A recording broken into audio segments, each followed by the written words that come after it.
আসসালামু আলাইকুম ওরহমতুল্লাহি ওবারাকাতুহু। Welcome back to my new video.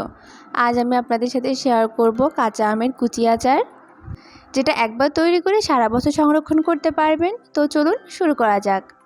এর জন্য এখানে 4টা বড় সাইজের আম নিয়ে নিয়েছি। আমগুলোকে ভালো করে ছিলে পরিষ্কার করে নিয়েছি। এখন একটা ছুরির সাহায্যে এভাবে কেটে দিব।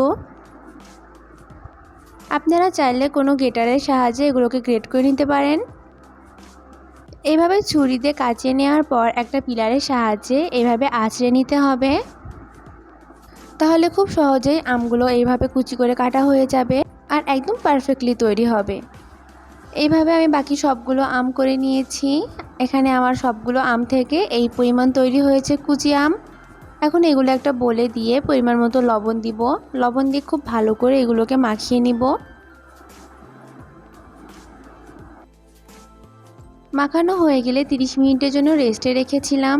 এখন দেখুন আম থেকে কতটা পরিমাণ পানি বেরোচ্ছে।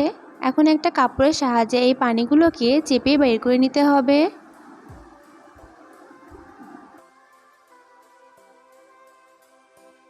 আমগুলোকে খুব ভালো করে চিপে নিতে হবে।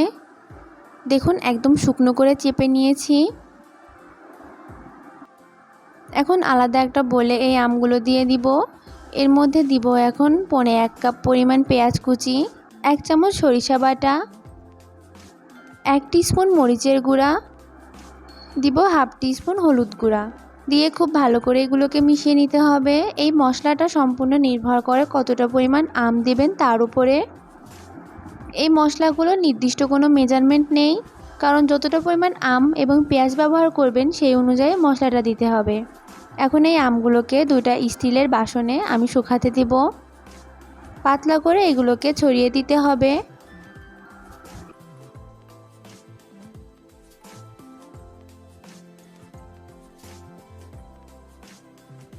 আমগুলো পাতলা করে ছড়িয়ে দিয়েছি। এখন এগুলোকে রোদে শুকিয়ে নিব। 2 দিন পরে আমগুলো এরকম হয়েছে। এখন আচারের তেলটা বানিয়ে নিব। এর জন্য একটা পাতিলে পরিমাণ মতো দিব সরিষার তেল, দিব 1 চামচ পরিমাণ 5 ফোড়ন, 2টা শুকনো মরিচ দিয়েছি এবং একটা রসুন দিয়েছি। দিয়ে তেলটাকে একটু গরম করে নিতে হবে।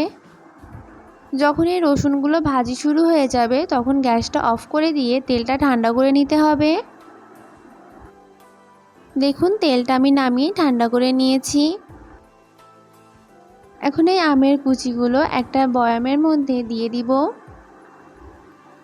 আপনারা প্লাস্টিক অথবা কাচের যে কোনো বয়াম নিতে পারেন।